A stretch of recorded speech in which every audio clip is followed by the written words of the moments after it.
episode 5. I was rewatching it a little bit. I didn't really have a ton of time to digest it because I went from episode 5 and then we did our live reaction to 6, like Yeah. right after that. So I wanted to watch it again. I got through about half of it, but I think the first half was probably better than the second half, anyways. Yeah. In my opinion.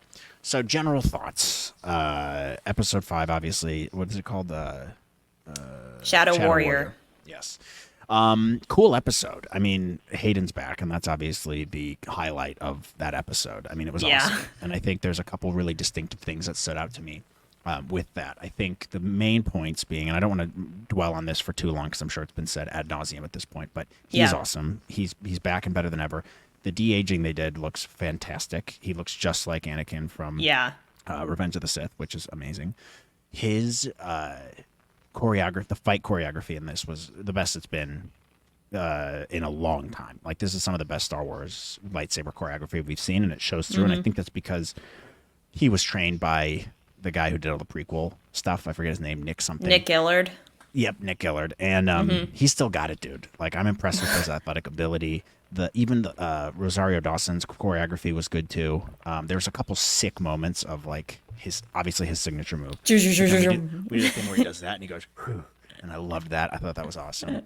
I do want some clarification from you after I do this because there's a couple things I was a little confused on, and I did a reaction to it which I might upload. I just got to edit it. You could do But highlights. I had to leave in the middle of it because Lois was crying, and like it kind of takes you out of the episode if you're not able to watch it all at once. Sure. So I think I missed a couple things here and there just accidentally. But that whole scene with him and her is great. We obviously get Clone Wars stuff, which obviously Yes. super stoked to see that. The young Ahsoka, which is great. I thought that actress did a pretty damn good job. I'm glad they did a different actress. I think that was important. We obviously get Rex, which was cool, even though it's just for a second. So cool. It's literally get like Rex. 10 seconds, but it's the best 10 seconds ever. Yeah, we finally get Rex in live action. The lightsabers they fixed. So whatever was going Yep. on with the old lightsabers in Obi-Wan, the super glowy sticks that they were using, they fixed it completely. And that was very apparent here.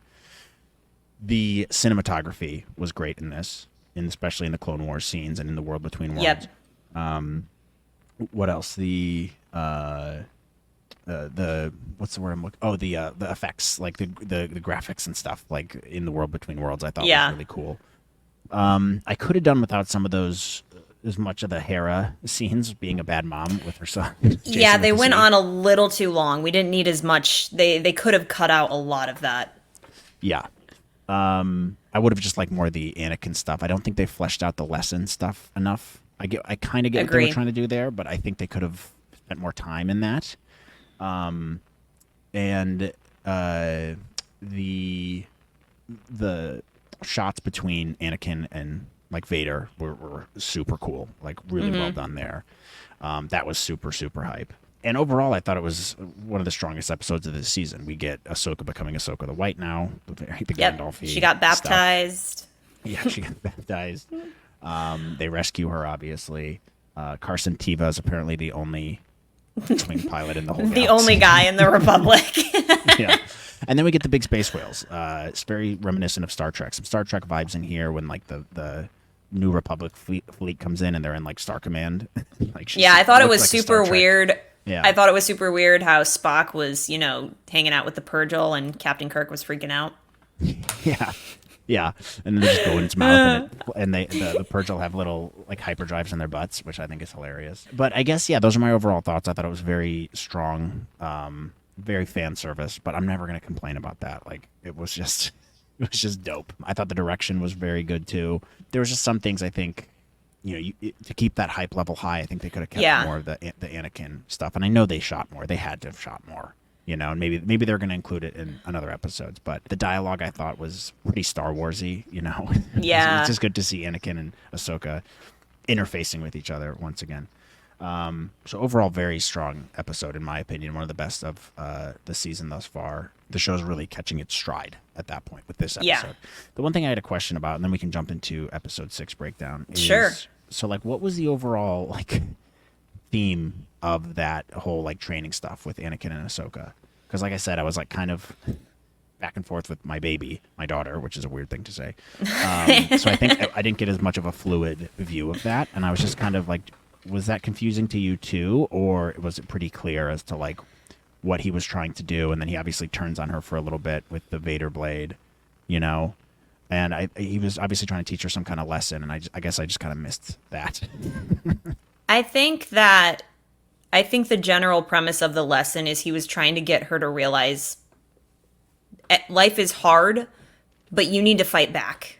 And you need to choose to live, and you need to choose to keep going. Like you can't be a victim of life is what I think his lesson was. Got it. Yeah, okay, that makes sense. Now that you mention that, because he does say something specifically when she gets like sent back. Yeah, he beats him or whatever. Well, and then their conversation in the Clone Wars flashbacks, she's like, "My mistakes cost lives," and he was like, "That doesn't mean we stop trying. That doesn't mean we stop moving forward. Like, this is reality. This is war. You have to accept that this is the reality and fight back if you want to live." Because the last thing he says to her before he exits that Clone Wars flashback, she goes, "What if I want to stop fighting?" And he goes, "Then you'll die." Oh, right. And then walks into the frame. And I think I think in these flashbacks I think they tried to do two different things, which I don't know if they hammered home necessarily as well as they could have, but I think that they were also trying to hammer home the fact that Ahsoka really believes that she's just part of this legacy of death. And Anakin's like, "No, you're more than that, because if you're not more than that, then I'm not more than that." And I think by showing the dichotomy of Anakin going from Anakin Skywalker to Vader, like they're both parts of him. Boy, I could really write an essay on this, but something that I talked about in my breakdown is how when Anakin was alive, he chose death. And the only point that he chose life was at the very end of his life when Luke comes into the picture and shows him like, "No, you still have a choice. You can still be a good person." And so I think through Luke confronting Vader in that final scene with Palpatine, Luke was showing Vader, you still have a choice. You can still fight back. You can still choose to live. And Vader ultimately chooses to live, even though he loses his life by saving his son. And I think that they were trying to bring that full circle. Again, okay. I don't know if they hammered that home as well as they could have. I think we could have spent maybe a little bit more time on it. I think they could have cut a lot of the Hera and Carson scenes for more development on the Anakin side of things, which I would have really liked to see personally. But I think the general lesson was, Ahsoka, you can't be a victim of life. Yeah. Like, life is hard, but get up and fight back. Right. Okay, so then my next question is, who is that actually Anakin, or is it like Yeah, I think so. Rain? Like No, I think it's him.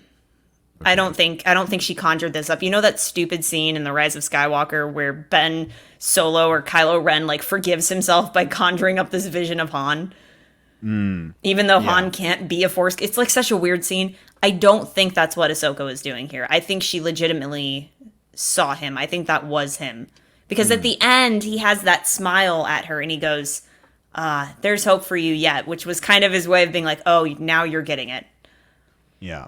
And I honestly, dude, I don't think that's the last we're going to see of Anakin. No, I don't think so either. I hope not. It would be so wasted if they didn't.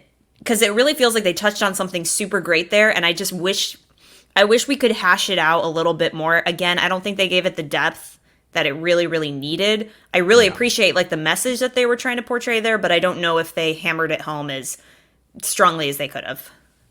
Got it. Yeah, I agree. I think they could have, definitely fleshed it out and really hammered it home a bit more. I don't see a problem with making like the whole episode about that either, because it's a big transformation for her too. It's a big story point for the show. But yeah, I mean, dude, still, I can't be mad at it. It's still one of the best like Star Wars things I've seen in a long time. Like, you get our boy back.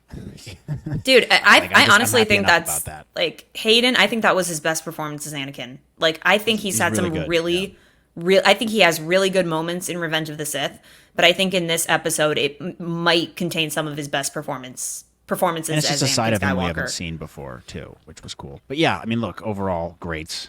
Not going to do a full breakdown on it, but I thought that was a really fun episode.